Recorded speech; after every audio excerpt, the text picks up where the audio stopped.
Panorama group, जो सोचता है वो करता है। आपके अपने सपनों का आशियाना। नमस्कार, आप देख रहे हैं भारत लाइव। मैं वेद सिंह। हम हर रोज नहले पे दहला में बाबा से चर्चा करते हैं और आज का जो नहले पे दहला है वो काफी खास है। बाबा से आज हम जानेंगे कि क्या नीतीश के वोटर मोदी चिराग का पलट देंगे गेम। तो अब सीधे जुड़ते हैं बाबा से और जानते हैं इसके पीछे की बात। क्या कहना है बाबा आपका इस पे?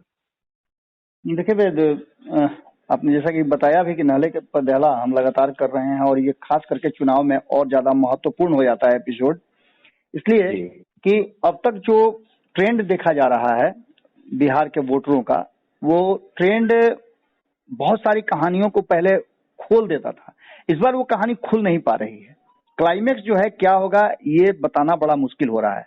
और इसके पीछे का जो सबसे बड़ा कारण है वो है कि एक ऐसा दाव लालू प्रसाद ने चला है जिस पर तेजस्वी यादव और मुकेश सहनी लगातार एक्ट कर रहे हैं।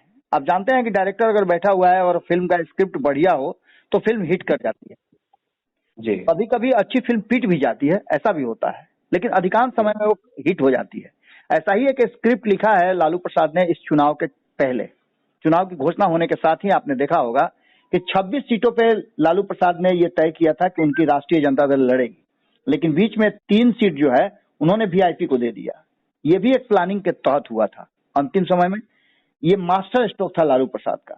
हो सकता है कि पहले से सब कुछ तय हो, लेकिन इसका घोषणा जो है वो बाद में हुआ। तब तक हिला डुला करके देखा जा रहा था कि तासीर क्या है। अगर बात करें हम पहले चरण की, तो पहले चरण में भारतीय जनता पार्टी 2 सीट पर, लोक जनशक्ति पार्टी रामविलास 1 पर, हिंदुस्तानी अवाम 1 पर। यहाँ जो गया की बात हम अगर करते हैं, हालांकि इसका चुनाव हो गया है, इस पर बहुत सारी बातें करने की जरूरत नहीं है, लेकिन गया की अगर बात करते हैं तो यहाँ अगर चिराग पासवान के वोटर काम कर गए होंगे तो इस पूरे पहले चरण में 4 आप मान के चलिए कि सीटें जीत करके आ रही है एनडीए। वहीं दूसरे चरण की बात करें तो दूसरे चरण में जैसा कि बातचीत भी कई जदयू के नेताओं से हमारी हो रही थी, कई जो जदयू में पहले से थे उनसे बातचीत हो रही थी, कई जो कांग्रेस से जदयू में आए हैं उनसे बातचीत हो रही थी, और सारे लोगों के बातचीत और वहां का ग्राउंड रिपोर्ट जो था, क्योंकि हमारी टीम, आप लोगों को याद होगा कि आप लोग खुद जाकर के किशनगंज, कटिहार, पूर्णिया, भागलपुर, बांका, इन सभी क्षेत्रों में आप लोगों ने सघन जो लोगों से बातचीत है वो किया है, जिसके आधार पर हम ये कह रहे हैं कि लालू प्रसाद का जो मास्टर स्ट्रोक था और जो लालू प्रसाद ने एक ट्विस्ट लाया था अंतिम समय में, वो काम कर रहा था। किशनगंज की बात करें तो ये सीट पिछली बार भी एनडीए हारी थी, लेकिन इस बार एनडीए इस सीट को लेकर के काफी कॉन्फिडेंस में है। उसका कॉन्फिडेंस है कि जावेद जो है वहां के वर्तमान सांसद, उनकी स्थिति ठीक नहीं है, और अख्तरुल इमाम और जनता दल यूनाइटेड के बीच में ये लड़ाई शुरू हो चुकी है। अब इस लड़ाई को लेकर के जहां एक तरफ किशनगंज की बात करें, वहीं कटिहार में दुलालचंद गोस्वामी ने तारिक अनवर को बुरी तरह से परास्त करने का कहीं ना कहीं एक जुगाड़ कर लिया था, जिसमें आपने सुना ही होगा कि वहां जो अलग अलग जो मुस्लिम में भी जो अलग अलग बटे हुए हैं अलग अलग खेमे में, उन लोगों ने भी दुलालचंद गोस्वामी का साथ दिया है, क्योंकि जब जरूरत पड़ी है तो पिछले 5 साल से दुलालचंद गोस्वामी उनके साथ खड़े नजर आए हैं। बात पूर्णिया की तो यहाँ की लड़ाई आप अच्छी तरह से समझ सकते हैं। यहाँ की लड़ाई में भी नेक टू नेक फाइट जरूर है, पप्पू यादव, संतोष कुशवाहा और बीमा भारती में। यहाँ भी स्थिति स्पष्ट नहीं है और यहाँ भी कहीं ना कहीं वो लालू वाला फैक्टर जो है वो काम कर रहा है। भागलपुर में भी वही स्थिति है, तो बांका में भी स्थिति बिल्कुल स्पष्ट है कि यदि उनका लालू वाला फैक्टर काम कर जाता है तो गिरधारी यादव के लिए मुश्किल होगी। यानी कि दूसरे चरण में 5 सीटों में 3-1-1 का फॉर्मूला लगाया जा रहा है। 1 निर्दलीय को, 1 राष्ट्रीय जनता दल को, और 3 सीटें नीतीश कुमार को मिल सकती हैं। ये सबसे ज्यादा कॉम्पिटेटिव सीट है। इसके अलावा अगर बात करें तीसरे चरण की, तो झंझारपुर, मधेपुरा, सुपौल, अररिया, खगड़िया, यहाँ भी लालू फैक्टर काम कर रहा है। तो चौथे चरण में तो पूरी तरह से ये फैक्टर हावी भी है।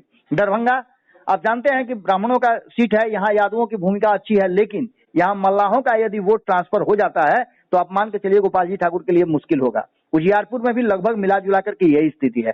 यहाँ कुशवाहा मल्लाह फैक्टर काम कर रहा है। तो बेगूसराय में गिरिराज सिंह के सामने यदि एमवाई फैक्टर और उसमें मल्लाहों का तड़का लग जाता है तो यहाँ भी मुश्किल होगी।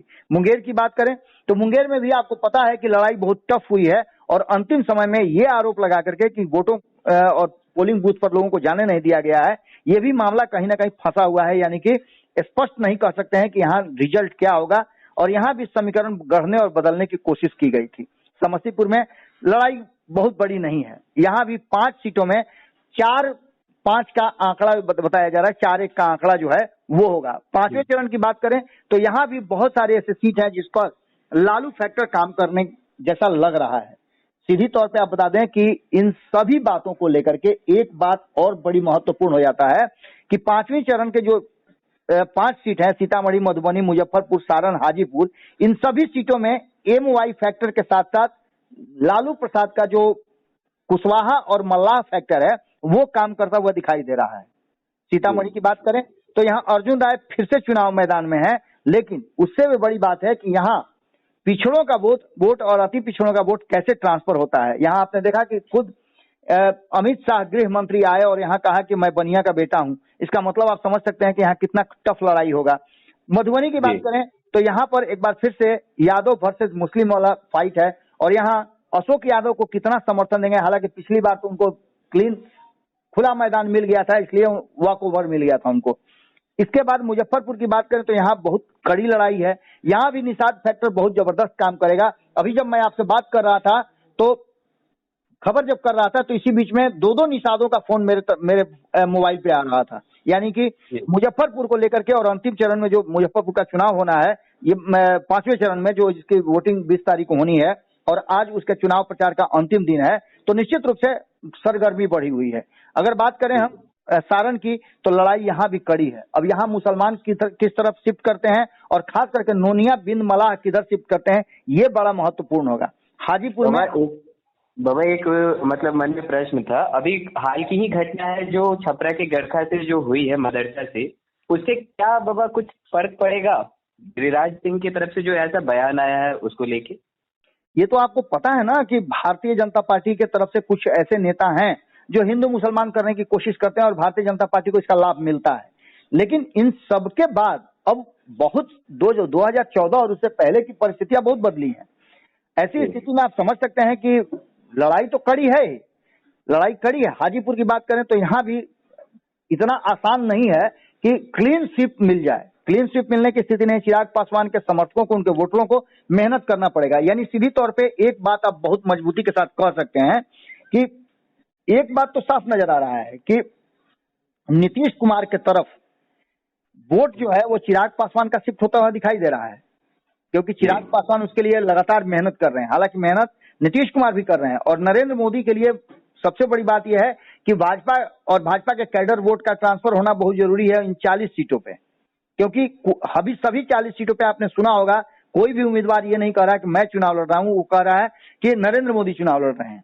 तो ऐसी स्थिति में आप समझ सकते हैं कि नीतीश कुमार के वोटर यदि मोदी और चिराग को वोट करते हैं, जिस पर संशय और चर्चाएं खूब हो रही हैं कि कहीं ऐसा ना हो कि चिराग पासवान और मोदी की तरफ जो है नाराज नीतीश कुमार के जो वोटर हैं, कभी इधर कभी उधर करते हैं, उससे नाराज हो जाएं, तो ऐसी स्थिति में परिस्थितियां बदल सकती हैं, रिजल्ट भी बदल सकता है और 4 तारीख को कुछ और भी देखने को मिल सकता है। लेकिन इसकी संभावनाएं कम नजर आ रही हैं, क्योंकि अंततः ये चुनाव जो है नरेंद्र मोदी वर्सेस नरेंद्र मोदी विरोधी हो रहा है। यानी 2 खेमे में बटा हुआ ये एनडीए और इंडिया गठबंधन निर्णायक भूमिका में तब माना जाएगा जब ये फैक्टर जो नए नए लगाए गए हैं, इस फैक्टर पर जो हिंदुत्व का तड़का जो है वो काम करेगा, और नीतीश कुमार, नरेंद्र मोदी, चिराग पासवान, जीतन राम मांझी और उपेंद्र कुशवाहा का जो एक इंटैक्ट वाला जो प्रदर्शन रहा है इस 4 चरण के चुनाव में और 5वें चरण के मतदान से पहले, ये कहीं ना कहीं असरदार दिख रहा है। लेकिन आप कमजोर नहीं समझ सकते हैं लालू प्रसाद की स्ट्रेटजी को, क्योंकि नीतीश कुमार के वोट पर ही अंततः सब कुछ निर्भर करता है। नीतीश कुमार का एक साइलेंट वोटर है जिसकी चर्चा हम खूब कर रहे थे, महिलाओं का वोट, वो भी वोट काफी महत्वपूर्ण हो जाता है। अब देखना दिलचस्प होगा कि जब 20 तारीख को 5वें चरण में मतदान के लिए पोलिंग बूथ पर जनता जाएगी तो वो क्या सोच करके फैसला लेती है। लेकिन चर्चाएं जबरदस्त हैं कि नीतीश के वोटर पर ही सब कुछ निर्भर करता है। नीतीश के वोटर यदि टर्नआउट होते हैं, क्योंकि भाजपा का अपना कैडर वोट उसको मिल रहा है, चिराग पासवान का कैडर वोट उनको मिल रहा है, क्योंकि जिस तरह से हुजूम, जिस तरह से भीड़ और जिस तरह से लोगों से हम बात कर रहे हैं पब्लिक ओपिनियन में, वो सारी बातें क्लियर होकर के नजर आ रही है। लेकिन नीतीश कुमार का वोटर अभी तक मुखर नहीं है, न वो बाहर निकल के बात कर रहा है और न ये फैसला कर ले पा रहा है कि उसको करना क्या है। ऐसी स्थिति में असमंजस पैदा हो सकता है और 4 तारीख को परिणाम में ये देखने को मिल सकता है। तो जैसा कि अभी आपने सुना कि नहले पे दहला में बाबा ने किस तरह से बताया कि जो नीतीश कुमार जी के जो वोटर हैं वो मतलब निकलकर खुलकर सामने नहीं आ रहे हैं, लेकिन बिहार में अगर 40 की 40 सीटें पे अगर विजय हासिल करना है एनडीए को, तो उनको खुलकर एनडीए में समर्थन करना पड़ेगा उनके वोटर्स को। तो और भी ऐसे तमाम खबरें देखते रहने के लिए जुड़े रहें भारत लाइव के साथ। और हाँ, अपना जो प्रतिक्रिया है हमारे कमेंट बॉक्स में जरूर साझा करें, ये हमारे लिए बहुत बहुमूल्य है। धन्यवाद। पनोरमा ग्रुप, जो सोचता है वो करता है। अगर ये वीडियो पसंद आई और वह बिहार के राजनीति और बिहारियत से सरोकार रखेनी तो सब्सक्राइब बटन दबा के चैनल के सब्सक्राइब कर ली। ओजे एगो घंटी बा, ओकरा बटन दबा देला से कुल सटीक और मारक खबर रुआ मुफ्त में मिल जाई। अगर रुआ पत्रकारिता के हमनी के नया प्रयोग में सहयोग कर चाहतानी तो ज्वाइन बटन दबा दी। पेटीएम नंबर नोट कर ली 9386816700। धन्यवाद।